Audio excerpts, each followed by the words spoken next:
The psychedelic revolution is here. If you want to integrate your visionary experiences into your purpose, get clear on your entrepreneurial path, and help people while you do what you love, then this podcast is for you. Welcome to The Psychedelic Entrepreneur, Medicine for These Times. I'm your host, Beth Weinstein. I'm a spiritual business coach, 3-time entrepreneur, and a lifelong student of psychedelics and sacred plant medicines. You carry your own unique medicine, and your medicine is what we need for these times. This podcast will help you to share your medicine so you can create transformation in the world. Listen in on conversations with psychedelic leaders, changemakers, and conscious entrepreneurs who are living proof that a better world is possible when you follow your heart and live in alignment with your soul. Hello, everyone. Welcome back to Medicine for These Times. I am so excited to be here with my former group mastermind program client, Katrina. Hi, Katrina. Thank you for being here. Hey, Beth. Happy to see you again. I love interviewing my mastermind clients or my former clients because although we've spent over a year together, there's always so much that I don't learn, and doing these podcast interviews has really gotten us an opportunity to go deeper. So I can't wait to learn all about you more, and I can't wait for the audience to hear about the work that you're doing out there in the world and in the psychedelic space. I'll tell them a little bit about you, and then we'll get into it. So Dr. Katrina Michelle is a ceremonial psychotherapist specializing in spiritual emergence and psychedelic integration. She's the founder and director of The Curious Spirit, a New York-based psychotherapy practice, former director of harm reduction at MAPS, and former executive director of the American Center for the Integration of Spiritual Transformative Experiences. She lectures for the Integrative Psychiatry Institute and has taught at New York University Department of Applied Psychology, Columbia University Graduate School of Social Work, Fordham University Graduate School of Social Services, and the Institute for the Development of Human Arts. Katrina is currently involved in conducting research exploring challenging psychedelic experiences with the Emergent Phenomenology Research Consortium and is working on producing When Lightning Strikes film, elucidating the often unsexy side of spiritual awakening. We will definitely talk about that. And informed by her academic research and her own transcendent experiences, Katrina supports people in exploring, embracing, and integrating the multifaceted human experience. Katrina is passionate about supporting emerging healers and helping professionals to bring their gifts into the world in service of creating a culture that catalyzes and supports our highest human potentials. So Katrina, it's so interesting. I didn't even know you were up to this much. I knew about the film. I knew about the research, which, by the way, you presented at Psychedelic Science, some of your own research, and I knew about your background. But I would love to hear what got you on this path to becoming a psychotherapist, getting into the psychedelic space, also in the, these emergent spiritual experiences. What did you want to do when you were a kid, and how did you get onto this path? Well, it's really funny because in college, I was always the undecided major, and I really stuck to my guns there. I wanted time to just experience it all and come to it slowly. And in college, I went to a small liberal arts college, so there wasn't a lot going on there, but I was always leaning toward the things that wouldn't get me a real job, right? I leaned into philosophy and my psychology classes. And I think I always kind of in the back of my head knew I would be a therapist. In 8th grade, part of my marriage project assignment, I assigned myself the role of psychiatrist. And so I always knew I was interested in things related to the psyche. But I think even though I meandered and I kind of took my time in college really wanting to explore different avenues, I knew eventually I'd come back to psychology and therapy. My challenge was in finding the right way to do it. So I was always interested in what I now understand to be these altered perceptions of consciousness. But at the time, I didn't have language for it. I didn't have a culture for it. And so I guess I'll share my experience that eventually brought me in that direction. It was actually not a psychedelic substance that took me there. It was a spontaneous episode, which happened to me when I was in college, as a psych major, as an undergrad. And I was walking off of the subway in New York City onto Lexington Avenue and was kind of just all of a sudden at once taken out of my body into this complete space of bliss, transcendence, empathy with everybody around me, understanding of the universe on some cosmic level. And it was just this heartbreakingly beautiful experience, which made absolutely no sense. And within moments, I was just back in my body, navigating the city street. And of course, I had no idea what had just happened. I started to try to process that. I had no framework. I'll say I wasn't doing any drugs. I wasn't even doing any spiritual practices at the time. And I sort of just wrote it off as like, oh, maybe that's the beginning of a psychotic break. Because, yeah, I didn't have the term spiritual experience. I grew up Catholic and I had disowned that and really, found it restrictive. And so, yeah, that was kind of how that started. And, so years later, I went on to do my LCSW, my master's in social work, and became a clinical social worker. And then knew that would get me a solid job, however much it was paying me. But I always knew I really wanted to go into this field of understanding more about consciousness, and eventually found my way to get my PhD in transpersonal psychology, which is what my heart really wanted to study. And I kind of thought it was just for my own personal interest, didn't really think it was going to do anything for me professionally.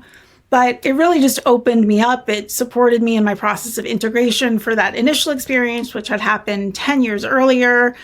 And yeah, since then, it's been that process of integrating that and allowing for more unfoldment. And so it brought me into this whole field of finding language for that experience and recognizing that there was really a space where people needed to find language for their experiences and get support. And I ended up working with an organization to train other therapists and coaches around understanding this phenomena. And so, lo and behold, I like to say I came in through the back door of psychedelics because it was through this exploration of nonlinear experiences that people started coming to me with their psychedelic specific phenomena. So here I am now doing a little bit of everything. Oh my God. I love it. I knew about certain emergent experiences, but my God, in the middle of New York City, on Lexington Avenue, for any of us that I lived in New York City for a long time, it's a very, very busy avenue, one of the main thoroughfares. But this is incredible. So I'm curious, when was your first actual psychedelic with a substance, like knowingly taking a substance to have a psychedelic or some kind of a transpersonal experience? When was that, and how did that affect this path that you ended up on? Yeah, so it's funny. What I didn't realize at the time is that cannabis had actually always been something that I experienced as a psychedelic medicine ever since I was, a young 20-something. And I was always really sensitive to it in a way that I guess my peers weren't. It always had a transcendent quality for me that other people just didn't seem to relate to. And I guess now looking back, understanding my tendency to go into these altered states in novel ways, it makes sense that that is a plant medicine that I had been working with sort of without any of the understanding of what the potentials for this work with plant medicine was.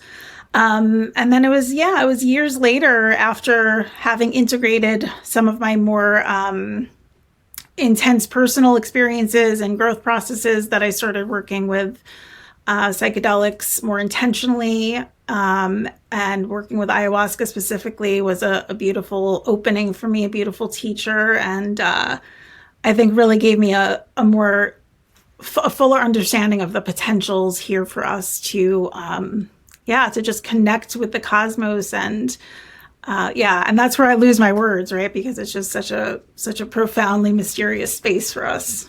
Yeah, exactly. I know there's really no words. I'm curious, you were already helping people. You're already, doing psychotherapy and then, dealing with these emergent experiences. Did your, even with cannabis, because I completely agree with you, at a very young age, I was having full on psychedelic trips with cannabis. I personally don't really work with cannabis at all now because it's like too strong for me. It's very funny. But I'm curious, do you feel that where you're at now has been shaped by, the use of, or the working with the psychedelics like ayahuasca? Like, do you feel like your work has been changing over the years since maybe walking deeper onto this path, or is it just kind of like a separate experience? Yeah, absolutely. I mean, I think that's one of the things I'm really grateful for in my work is that it is so closely paralleled with my own experience that I get to show up and be me in all of my fullness. And definitely, all of these encounters in the medicine space have influenced how I show up in understanding my clients, understanding their experiences, and now moving into more of the research space as well. So good. Yeah. So let's talk about, when you came, I remember this, when you came to the mastermind, I looked at your background and was like, wow, she's done a lot. like kind of almost at the point where I was like, do you really need me? Do you really need this program? I mean, you've worked for MAPS, you're involved in a film, you have clients, but there is this thing. I've had a lot of therapists as clients over the years who reach this point, I don't even call it burnout, but some people come to me burnout, or feeling like, but generally it's this feeling that they know they're here for more, that there's something else that wants to birth through them, especially, maybe as you step more and more onto the psychedelic path, and now there's more of a growth and a demand and people coming to you with their experiences. I'm curious, where were you before the mastermind, and what was coming through you during the group mastermind program, and then where are you at now? Because I've seen some things you've recently launched and I'm excited to hear about those. So yeah. So I think my interest in your mastermind started just with this realization that I was coming out of COVID and I was so burned out, and I had really just needed a refresher. I had needed something to get me engaged again. I was really looking to build community with other people, looking to do ethical business building in the psychedelic space, in the spiritual space, the healing space. And your program appealed to me for those reasons. And I think it really did help me, first of all, develop a different business mindset because, they certainly don't teach you anything about business in social work school. So it helped me develop more of a business mindset. But what I really gained from it was, aside from lots of wonderful tips and advice about soup to nuts and marketing and strategy and technicalities that I had never really thought about in a linear way before, I really gained so much from the community and from hearing other people's stories and journeys of unfolding. And so I think it was beautiful for me, specifically for that reason, getting to see other people's unfolding into their own process. And that's always been what really lights me up, right? That's why I love my job. And I think that's, for me, aside from all of the technical stuff, that's what I really enjoyed the most, was getting to see people in their own process. Nice. And then tell us what you're up to these days, because I can't even keep track. I know you've, you presented that research as psychedelic science, which to me is a huge deal, You've recently launched a program. I know you've been involved in some retreats. You still have the film going on, and this is all in addition to your actual practice. Yeah. And, I'm grateful. I do feel like I'm finally sort of recovering from the burnout, and I'm feeling this resurgence of energy, and I'm really grateful for just the healing that has come through me in that. But so I presented the research, which was actually just published today, just went out officially this morning. So I presented that in a poster at the MAPS conference at Psychedelic Science. And then I actually just got back from Tuscany at the International Transpersonal Conference, where I presented about how do we create a culture for spiritual emergence. And spiritual emergence is something that I did my dissertation research on, specifically how we resist it and how much of that is tied to the cultural norms. And so how do we start to live into creating new cultural norms that support people in their expansion, whether it's through medicine work or just through natural personal experiences that people start to experience. Let's get into that a little bit more. It's interesting, I've gone through what I would call a spiritual emergence since I was maybe 7 or so. I remember at a very young age having these kind of things. I don't know how to explain them even today. I just call them activations, those moments, like kind of like what you experienced on the streets, where there was just a blip and an awareness and something that just felt so beyond words to describe. And I thought nothing of it until about like 6 years ago. I was like, wait, maybe those were actual, like some kind of spiritual awakenings happening. I don't know. It really never came up again.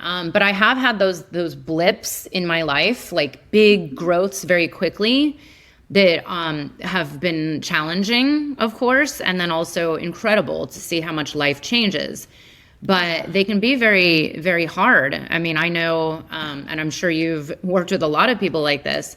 A lot of people feel very alone. That's what I went through. I literally had no one to talk to about the experiences I was having.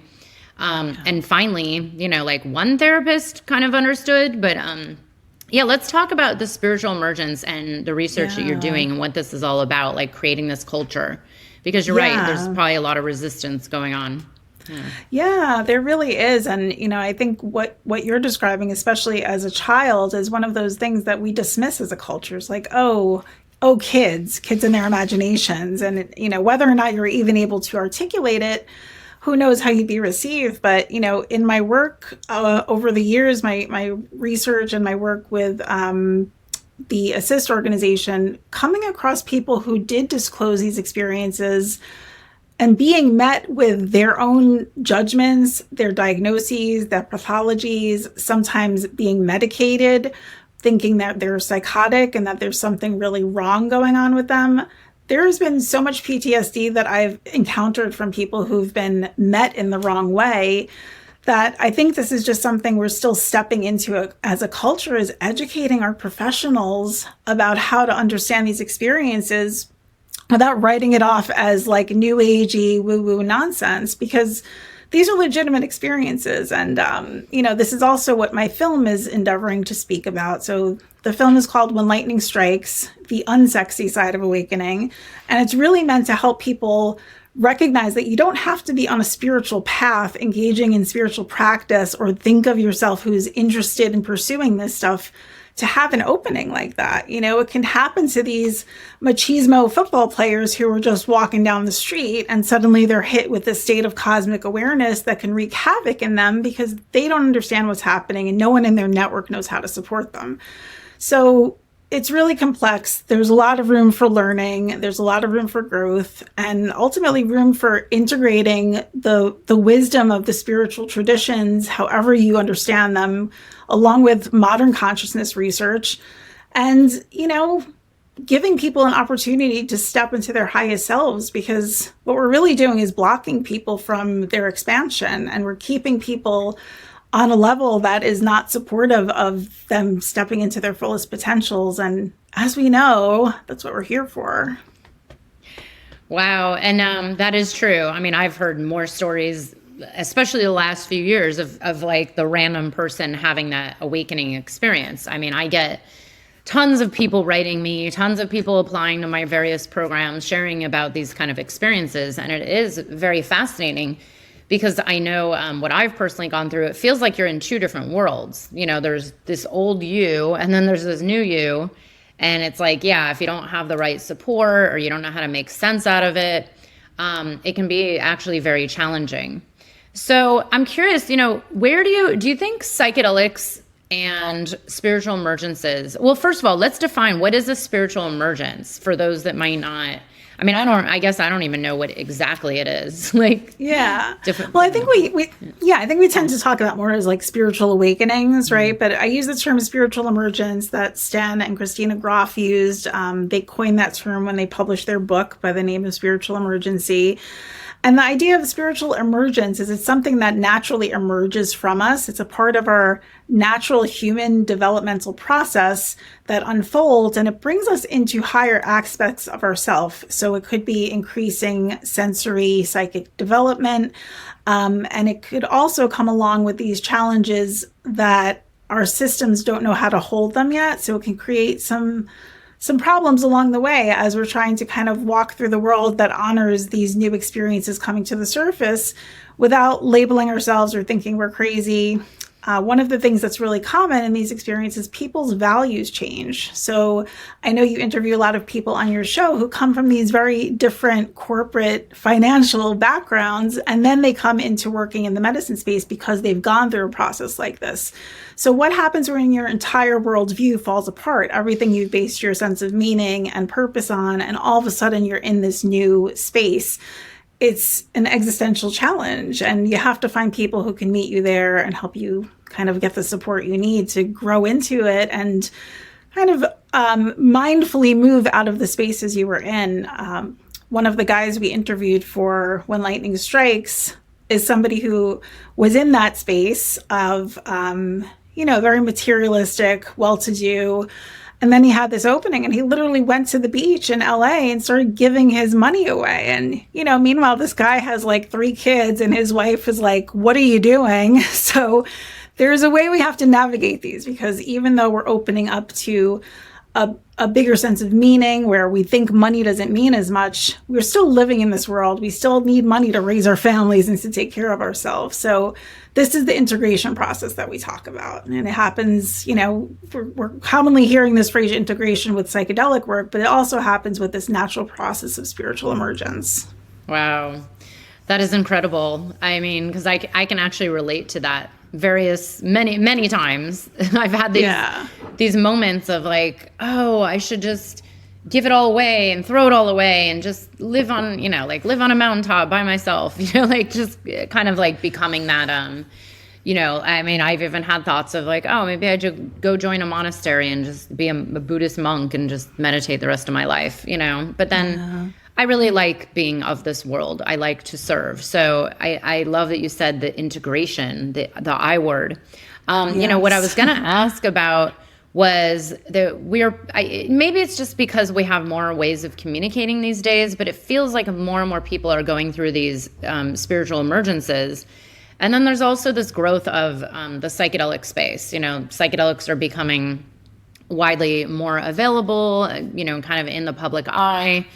There's more and more, what we would call just regular, everyday people doing psychedelics who maybe previously wouldn't. Do you think there's a correlation between these two, or if it's just something to do with something larger that's happening? Like, what are your thoughts on this, if any? Yeah, I do have thoughts on this. And I can't tell you where these thoughts come from. I can't point to anything concrete, but there's always been a feeling, what I can honestly say is a knowing in me, that we are living through times of big change. And my understanding of that is that these are evolutionary times and people are expanding in their capacities. And of course, that starts to trickle out more and more over time, with the intention of being able to hold the new energy that's coming, the new consciousness that is in many ways already here, but we're still kind of mired in these old systems, these old ways of being that are much more dense. And this is where I start to realize, like, I might sound a little woo to some people, but again, it's just coming from a knowing. And, it's funny, I like to use the example. I had already been in private practice as a therapist for several years when I decided to go back and get my PhD in transpersonal psychology. And so my colleagues at the time really kind of, to me, seemed like they looked at me with like, oh, Katrina, you're so cute. Like, you're going to go study these things. That's great. And I always felt sort of dismissed and judged, but I took it with a grain of salt. That's what it was. And 5 years later, that was back in 2012, I started. 5 years later, when I finally finished my dissertation and I kind of re-emerged back into the world after being cocooned for so long, I was like, wait a minute, the world is different now. Now these same therapists are coming to me asking advice for people having these experiences. And the world is suddenly doing yoga and talking about these things. And so, I think we evolve with the times and we don't always see it consciously, but when we step back, we can start to notice how things are shifting. So yeah, it's coming online now because we need it and we're ready for it. Hey everyone, just a quick break to remind you that the True Path Entrepreneur Group Mastermind Program is open for enrollment now. We start at the beginning of 2024 in January, but we are starting to take applications now.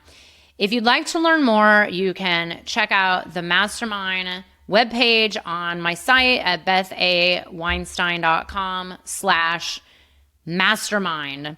This is a 12-month group community-oriented mastermind program where you learn how to start, grow, and get clients in your business so that you can help more people, make a difference in the world, and do work that you absolutely love. This mastermind program is designed for new and early stage coaches, healers, psychedelic entrepreneurs, therapists, and anybody who wants to do transformational work in the world and wants to learn the exact steps you need to know to grow your business to the next level, to be able to share your unique medicine and make a difference in the world. So again, that's bethaweinstein.com/mastermind. The True Path Entrepreneur Group Business Coaching Mastermind Program is open now. That is so funny, but not surprising, because it probably happened with psychedelics as well, right? Like people like, oh yeah, oh no, this is so taboo what you're doing. You shouldn't do that. And then all of a sudden they're like, please teach us. I'm curious. Oh, literally. Yeah, tell us about this, because I know you, you do some trainings. You have had people come to you. You've done this research. Has there been a shift in, people wanting to learn more, and you being kind of like one of the earlier leaders in this space? How has that started to change for you? Yeah, well, it's interesting. So, I'm in the process now of launching a program with my colleague Elizabeth Sabat, who is one of those wonderful people who defy words. She's a honorary intertribal medicine woman, and she does a lot of work in the mystical realm. And she and I worked together closely while we were at Assist together. She served as the president for many years, and I was there as the executive director. And we ran these conferences where we trained therapists and coaches and whatnot in these things. And when I started getting more into the medicine space in terms of supporting clients, I recognized that there was a big piece missing. And I've taken several of the clinical training programs out there. And I have to say, I think they're doing a great job for the most part, the ones I'm familiar with. I think they are evidence-based, research-based. They're speaking the clinical lingo. But of course, we're not quite there yet in terms of talking about the spiritual stuff, in terms of talking about the ceremony, in terms of talking about things beyond the material worldview. So Elizabeth and I decided to launch a program specifically to fill this gap, and we've put it out there. We'll be starting in a couple of weeks, and it's called Psycho-Spiritual Safety and Ethics. And the idea is, how do we work safely in the medicine space, not just in terms of like basic harm reduction protocol, but how do we work safely from a spiritual perspective? How do we make sure that our clients are not picking up any entities? How do we make sure that we're not picking up any entities? How do we make sure that we're really keeping the space safe and our psyches clear? And, this is not language I'm used to speaking in public, so it's still a little shaky ground for me, but I also feel really committed to it because, of course, it comes from my own personal experience. And I know I've shared with you and the group in the past that I have had experiences supporting people in ceremony where I do believe there were attachments that came in. And it was the kind of situation where I didn't realize what it was until it was finally cleared from me. So there's a lot we don't know. Psychotherapy and psychotherapists are, of course, well-intentioned. And also there's this huge gap that we need to fill in terms of understanding the plant medicine, the spiritual dimension. We got to do our best to start somewhere. And I think that's the ethical way to look at things. Oh, wow. Yeah. And by the way, I am so glad you're putting this out there, because I've talked about this too, that there's so many amazing training programs, and I think a lot of them miss this very important step. I only know about most of these training programs through clients who've been in them. But, they're kind of very, head-based, they're textbook, they're, right, kind of scientific. And the reality is a lot of people in these programs want to hold space, whether it's, in a psychedelic space or an integration space, which is, to me, it's kind of the same field on some level. Mm-hmm.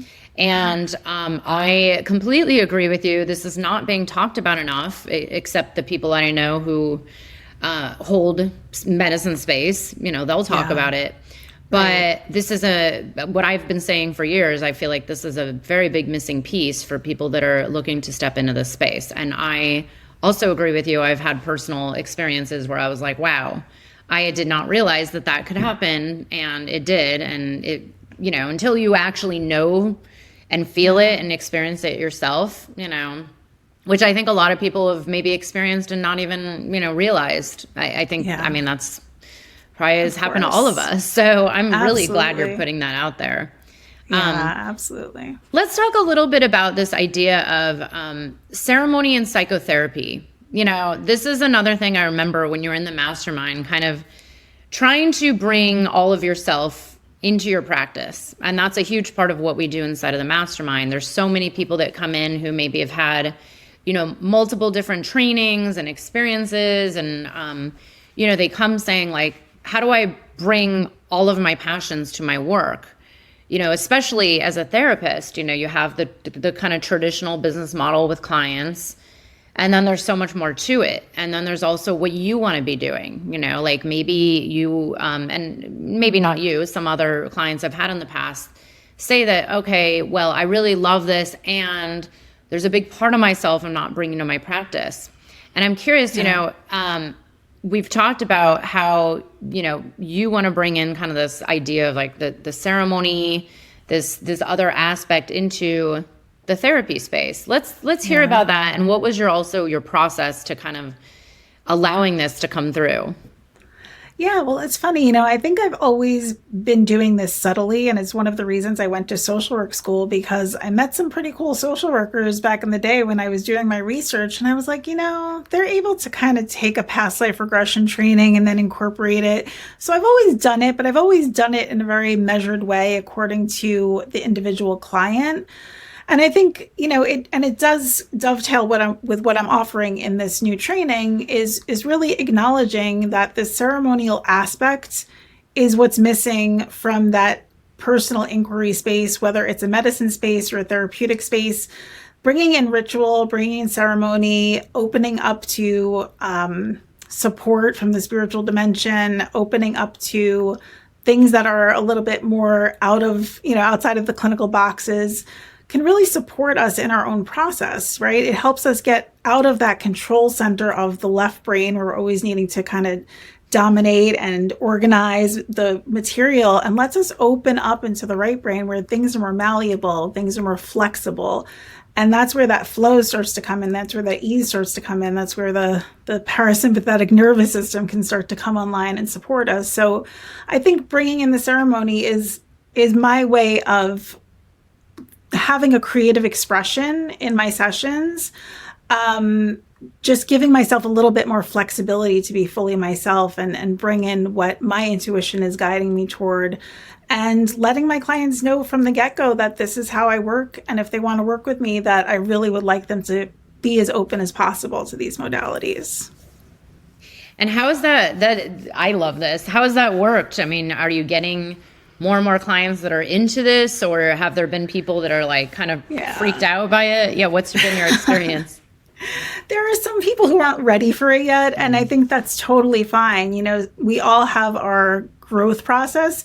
But one thing I've always noticed is that when I fully commit to something for me, people who are aligned with that energy, even if I'm not talking about it, start to find me. And, I can usually just tell on the first call with somebody if there's somebody that is going to resonate with what I have to offer.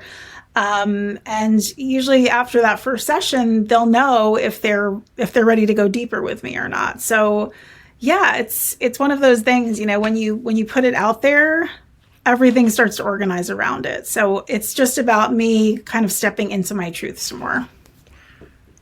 And I remember during the mastermind program, you would have this happen. You would just have like people come out of the blue and, things land in your lap. And I was like, wow, but I do believe it's what you just said. It's like when you are putting it out there, when you take the little steps to even just have the intention.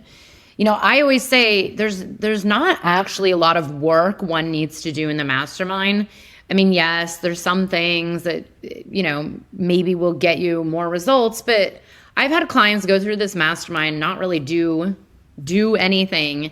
And it's really just about starting to align with their truth. Like, what is it that you really want? What's getting you excited? What is it you want to start putting out there? What's emerging through you? And when you start to really accept it and bring it in, integrate it, and then take even just the energetic steps to bring it out there, this is where the kind of magical miracles start happening. People come to you and there's an attraction point. And I always say things get a little easier. And I always put it in quotes because I don't want people getting, like, oh, this is just going to be easy. Well, no, it's hard, like everything.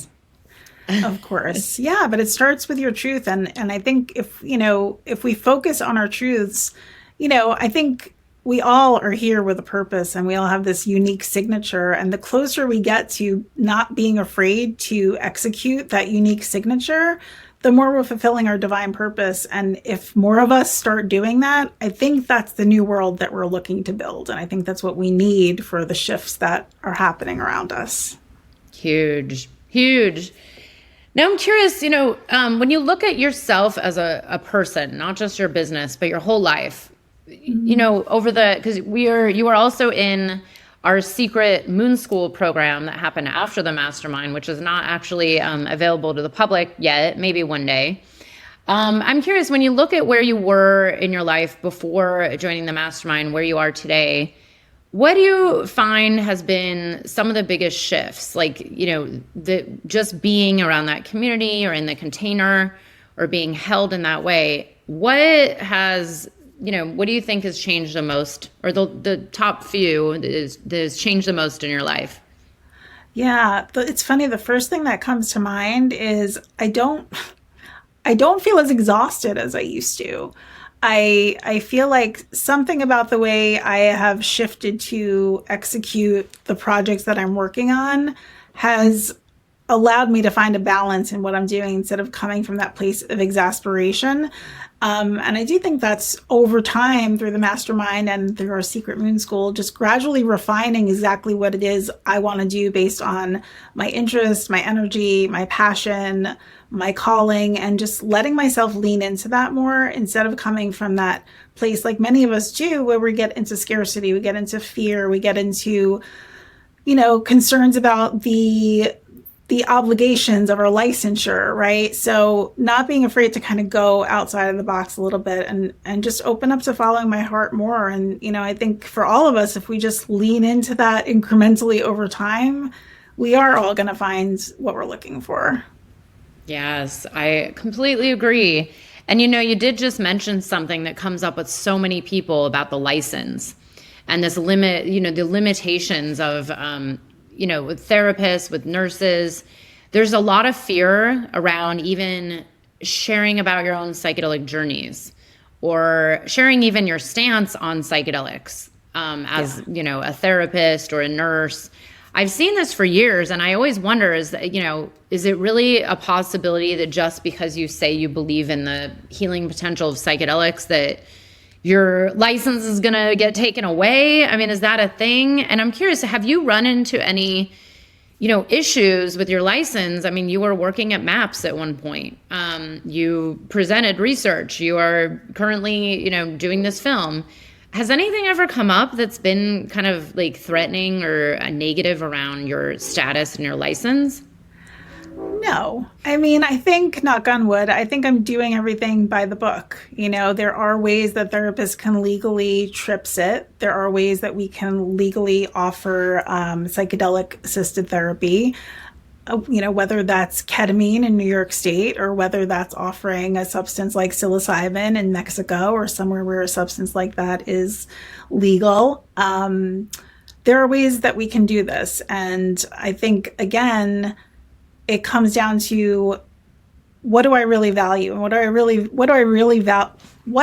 value is helping people meet their personal goals for healing, for personal growth. And the way I've started to frame it to myself is that if I am able to access a tool that I know can help someone and I don't make that available to them, I'm not really abiding by the ethical code that I want to hold myself a standard by, right? So that's how I think about it now. And, one step at a time with the licensure. I think we're catching up, and hopefully in the next couple of years, we won't have as many limitations. And that's why, I want to be prepared, and I want other people who are interested in working with this field to be prepared as well. Yeah. And I love what you just said about your own ethical, boundaries around like, okay, if I'm keeping help from clients, this is also something that's true there, right? It's like, well, establishing what's most important for you. And we have seen, even in the group mastermind, we've seen other people go from, one place of holding on to that license to actually letting go of a license 18 months later, because of that alignment of like, you know what, I don't even know if I ever want to do this again. And this is what I'm stepping into. And I always say this to people, like, look, I understand getting a license is a big deal, and there's, years of schooling and training and applications and tests. But at the same time, if you're expanding on your path into whatever's next and whatever's new, and maybe it doesn't align with the way that system and the limitations have, then I don't know. Right. What's so bad. I mean, you don't get fired from being human, right? Like you don't get right. excommunicated. Right. So it's like you said, like establishing what we stand for and what our truth is, and what your boundaries are and where your own ethics are, is really such a good way to, make these decisions. But, I always say, like you said, I think things are going to change over the years. I think I always have this motto of like, no risk, no reward. And like, what are we all standing for? And especially in the psychedelic space, just being in the space involves a little risk. I mean, exactly. I have not had any cops in my door yet, so it's not really that risky. And like you said, there are many legal ways around all of this and integration help and other ways of supporting people. Speaking about other ways of supporting people, I would love to hear all about this new program that you're launching. And then, I don't know when it starts, but I'm wondering if you're going to run it again. Yeah. So the first cohort is starting November 7th, and then we're probably going to run it again early next year. So if people are interested, they can definitely get in touch with me. And we're calling this a psychospiritual safety and ethics training.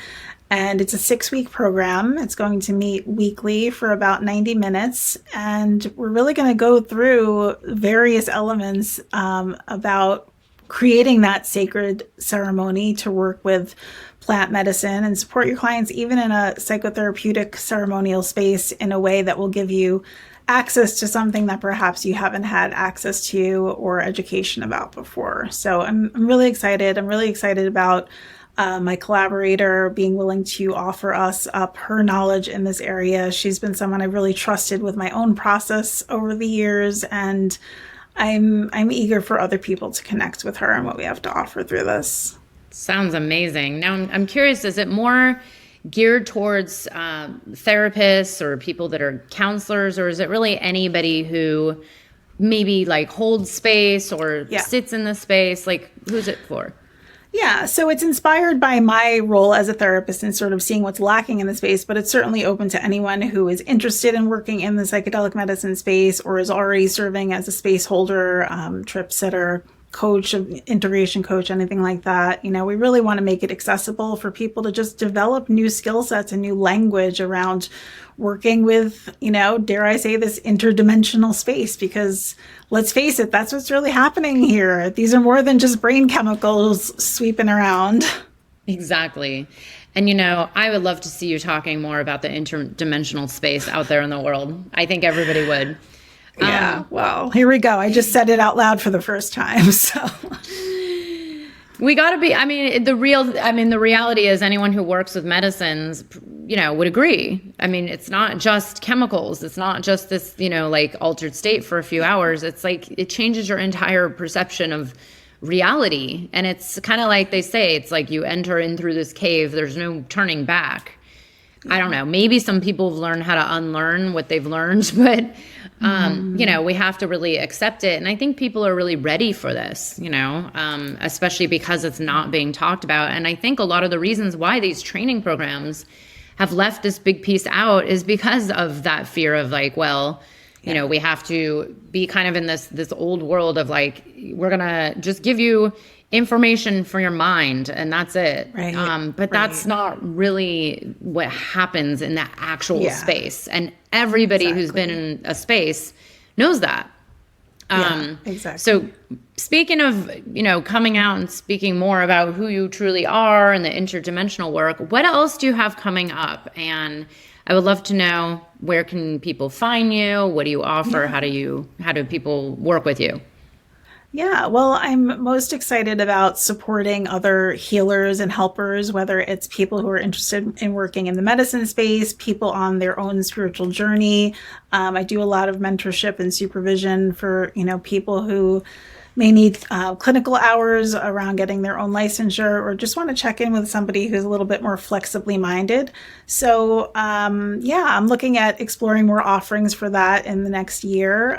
What I'd really like to do is build out the mentorship program I had started in your program, which was a 9-month experience for helpers and healers to really dive in deep together and create a space of working through your own burnout and exhaustion to coming into more alignment with who you are, so you can offer that up to your clients. And that will be through dedicated ceremonial space with me, and ideally with each other in personal retreats. So good. Well, we're going to have your links right here in the show notes. We'll have more about this upcoming training as well as a discount code for the audience. Katrina, I just have to say I'm so proud of where you've come from and where you are now, everything you're up to. I'm so excited for what's next. It's been such a pleasure to witness you. And it's really funny to think back when I had that first call with you. I just thought like, wow, this person's just so incredible. I can't wait to see what else is available there. Like what else is going to come through during the mastermind when you're already up to so much. You've already contributed so much in the world. And now it's just, you know, this never ending expansion that keeps happening. So, and I'm so glad you're less exhausted and much more into this work. I think that's what happens, you know, and I know this feeling myself from the past, but when we're not really being 100% who we are and allowing what needs to come through and what's emerging from us, if we kind of push it to the back burner or we pretend, you know, it doesn't exist, it's actually just draining our energy. And I keep saying, like, that's the whole point of this program, or, you know, whether it's my program or any other, but really stepping into who you truly are. It's a different well that runs you. It's like a different kind of energy. And it is much easier to get out of bed in the morning and get excited to get to work, because now it's a freedom. You get to be who you truly are. Yeah, absolutely. I love it, Beth. And thank you. Thanks for holding the container for me and helping me in my process. And thank you for not going into the mountaintop cave and being here to support all of us. For now. One day at a time. I know, right? We'll see. I don't know. So great to have you. And everybody will have another episode next week on Medicine for These Times. I hope you enjoyed the episode. If you're feeling inspired, I'd appreciate it if you showed your love with a review. And check out my YouTube channel where you can find the video version of this podcast. You can also head to bethaweinstein.com to learn more about me and grab my free business growth trainings. Remember, you carry your own unique medicine, and your medicine is what we need for these times.